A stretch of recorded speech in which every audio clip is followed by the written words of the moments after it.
Hello everyone and welcome to Solved, where we help you solve problems. In this video, we will be focusing on the derivation of velocity profile for rotational flows.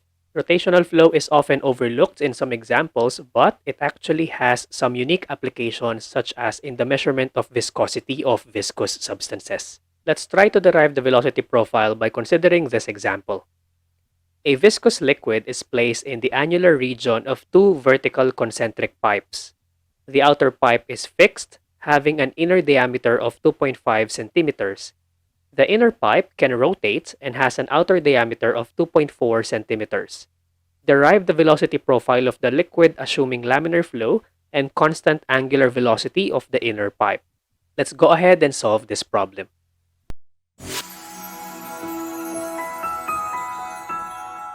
I have here represented the illustration for the problem. So we have two concentric pipes, and the annular region between those two pipes is where the fluid is residing. Now, the inner pipe is rotating at a constant angular velocity omega, and the outer pipe is fixed. What happens here is that the outer surface of the inner pipe is dragging some of the liquid elements because of the no-slip boundary condition. What we have here is a developed velocity profile concerning the angular velocity or the rotational components of velocity u. We have here some important givens such as the diameters of the inner and the outer pipes. In this example, there are numerical values given, but we will be deriving this as a general equation so that we can substitute other values of the inner and outer diameters. We are on the cylindrical coordinate system, and what we can represent here is the radial direction r. As you may have noticed in this figure, r is equal to 0 pertains to the center of the concentric pipes. However, there is no fluid at r is equal to 0. The fluid only exists between r is equal to capital R sub I and r is equal to capital R sub O, that is on the annular region of the concentric pipes.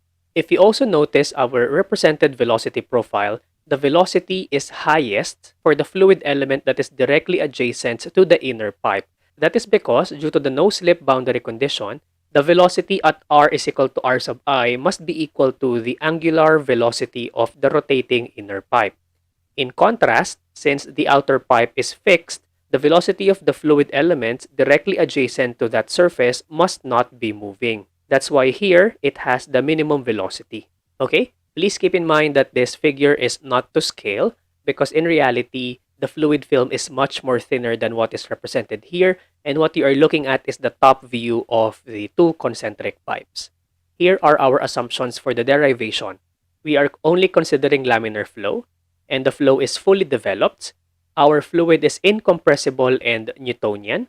That means that its density and viscosity are constant regardless of the flow conditions. Another assumption is our flow is at steady state, meaning there are no time derivatives of the properties. And finally, we are also assuming that this is an example of a unidirectional flow, wherein we are only considering one component of the velocity. And that component is the rotational components of the velocity, that is u sub theta. Okay? By assuming that, we are also saying that the axial velocity u sub z and the radial velocity u sub r are both equal to 0. So this is a purely rotational flow. Let's proceed with the continuity equation and with the equation of motion.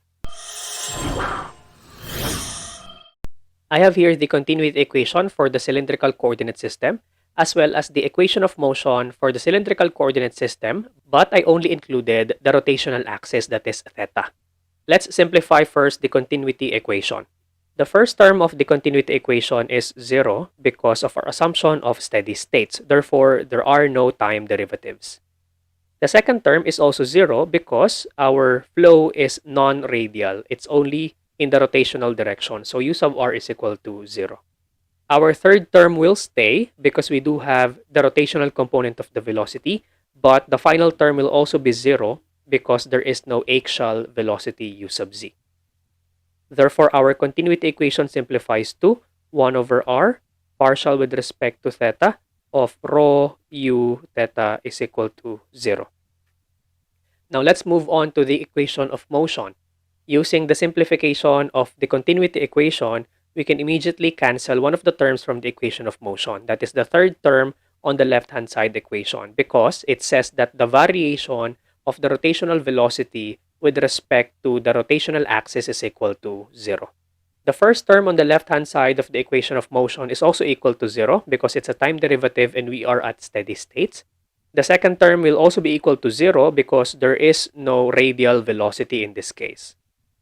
Third term is 0 based on the continuity equation. The fourth term is 0 because we don't have an actual velocity component. The final term is also 0 because this involves the radial velocity. On the right-hand side, we can cancel the partial derivative of pressure with respect to theta because this describes the contribution of pressure drop on our flow. Now, in this example, there is no free surface of the fluid, but the pressure drop will not play a major role in this case. Since our system is vertically oriented and we are assuming that it's open to the atmosphere, then the atmospheric pressure is bearing down constantly on the fluid. As such, there is no variation of the pressure. For our next term on the right-hand side, we shall keep this term because this describes the variation of the rotational shear stress with respect to the radial position. Tau r theta is what we are after in this derivation.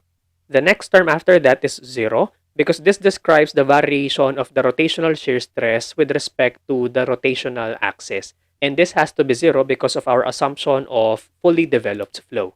The next term is also 0 because we are assuming that our rotational shear stress is not varying with respect to the z-axis or the axial axis. The next term here is also 0 even though we have the term tau r theta which we need here because we are invoking the symmetry of the stress tensor. The symmetry of the stress tensor states that tau r theta is equal to tau theta r, such that their difference would be equal to 0. As such, this term is equal to 0. Okay? And finally, we also need to cancel rho g theta because our gravity in this case is not acting on the rotational direction. It is acting on the z direction, and we have ruled out the contributions of the axial direction. For this instance, we are left with negative 1 over r squared, partial with respect to r of r squared tau r theta is equal to 0. This is the only remaining term of the equation of motion. And this is what we are going to use to derive both the shear stress profile and the velocity profile.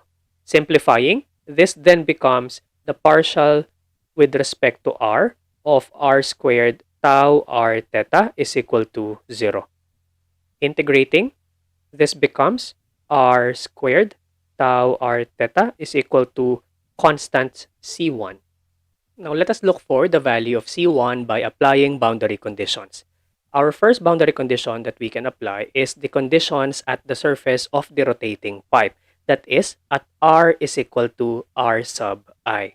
At that portion of the flow, there is a definite value of Tr theta. We just don't know what that value is. So what we can say is that the value of Tr theta is a finite value. However, when we substitute these parameters to our initial equation, we will have r sub I squared tau is equal to C1. Substituting C1 to our shear stress profile, we will have r squared tau r theta is equal to ri squared tau. Simplifying, we have tau r theta is equal to capital Ri squared over small r squared times tau. Now, this does not give us any information because we don't know the exact value of the shear stress experienced by the fluid at the wall of the inner cylinder. So that means that it's not proper to already determine the value of the constant C1. What we can do here is we can extend our derivation to the final velocity profile before determining the values of C1 and other integration constants. And then let's see if those equations will make sense. Okay, so let's first erase these parts and let's continue the derivation up to the velocity profile. Now, to derive the velocity profile, we need to represent our shear stress tau r theta in terms of Newton's law of viscosity. To recall, Newton's law of viscosity as expressed in simple terms in the rectangular coordinate system, for example, is tau yx is equal to negative mu dux over dy.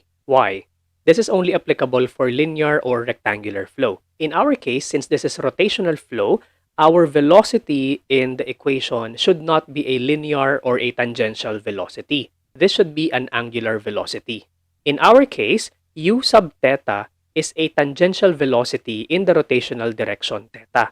So to convert this to an angular velocity, this must be represented as u theta over r. This is now our angular velocity. And the angular velocity is the one that will vary throughout our profile. So that means that the angular velocity must be represented in Newton's law of viscosity.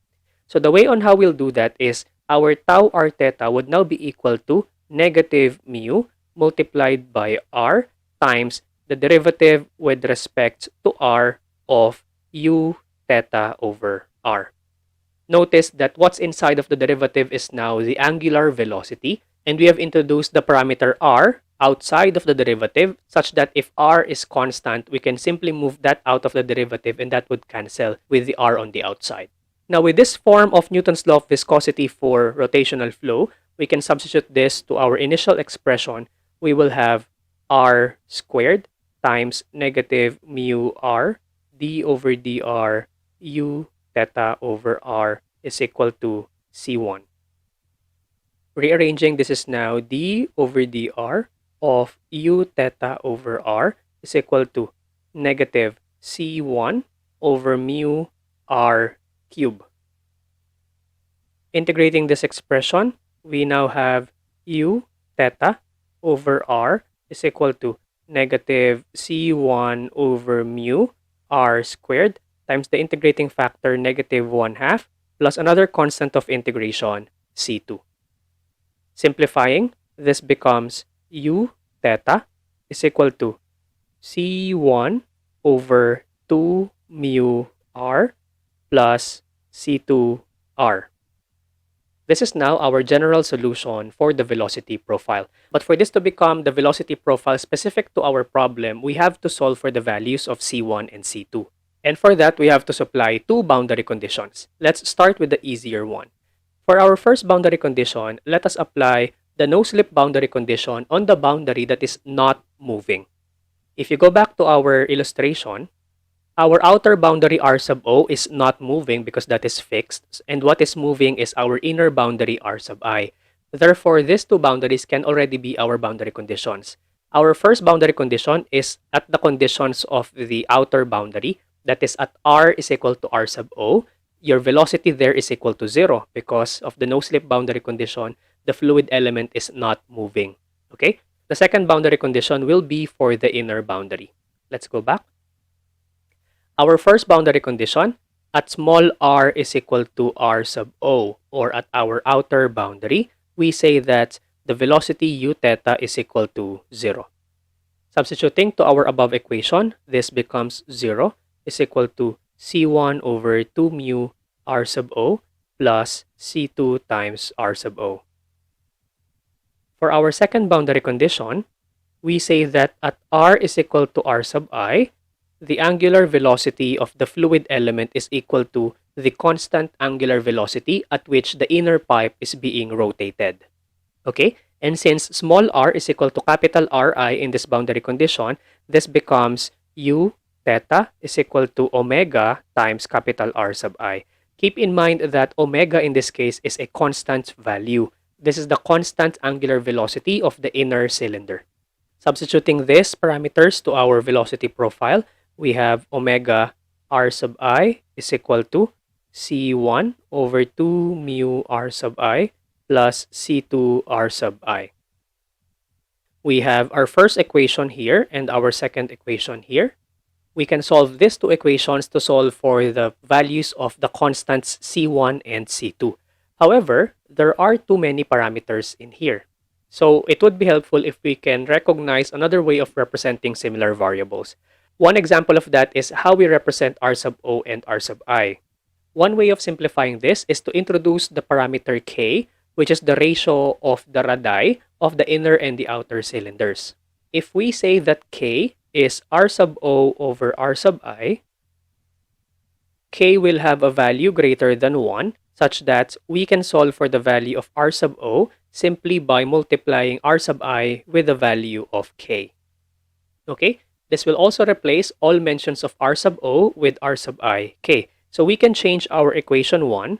This now becomes 0 is equal to c1 over 2 mu k r sub I plus c2 k r sub I. This is now equation number 3. Now that we have represented it differently, we can now solve equations 2 and 3 simultaneously to look for the values of C1 and C2. Coming from equation number 3, we can rearrange this in the form negative C1 over 2 mu k r sub I is equal to C2 k r sub I. Rearranging this becomes C2 is equal to negative C1 over 2 mu k squared r sub I squared. Substituting the value of C2 into our equation 2, we have omega r sub I is equal to C1 over 2 mu r sub I minus C1 over 2 mu k squared r sub I. I have already substituted the value of our constant C2. Simplifying, this becomes omega r sub I is equal to, let's extract the similar parameters, that's C1 over 2 mu r sub I. This becomes 1 minus 1 over k squared. Solving for C1, we have omega r sub I times 2 mu times r sub I, so that becomes r sub I squared all over 1 minus 1 over k squared. This value of C1 can now be substituted into our expression of C2, which we have done earlier. Substitute that C2 is equal to negative 2 omega r sub I squared mu over 1 minus 1 over k squared. In the denominator, we multiply this by 2 mu k squared r sub I squared. We cancel 2 mu r sub I squared. We will be left with the value of C2 as negative omega over k squared times 1 minus 1 over k squared. Or C2 is equal to negative omega over k squared minus 1. These values of C1 and C2 have to be substituted into our general velocity profile. Earlier, we have determined our velocity profile to be u theta is equal to C1 over 2 mu small r plus C2 r. Let's substitute. That will become u theta is equal to 2 omega ri squared mu over 1 minus 1 over k squared times 2 mu r. And then for C2, we have minus omega over k squared minus 1 multiplied by small r. Simplifying this expression, we can cancel 2 mu. Simplifying, we have omega ri squared over small r times 1 minus 1 over k squared minus omega r over k squared minus 1. Simplifying and extracting similar terms, we can extract omega ri squared as well as 1 minus 1 over k squared. We will be left with 1 over r minus small r over k squared ri squared. This is now our final velocity profile. If you're wondering what this plot looks like, you can try substituting the given values here in Microsoft Excel and then take a look at the graph. This is actually a linear function.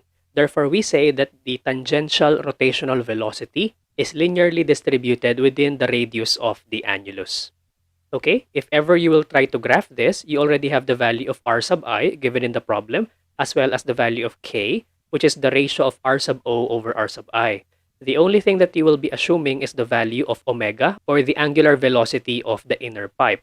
You can substitute simple values like 0.1, 0.2, vary it a bit, and you will see a variation in the rotational velocity. That's it for this video. Thank you for watching. I hope you've learned something, and this has been another problem solved.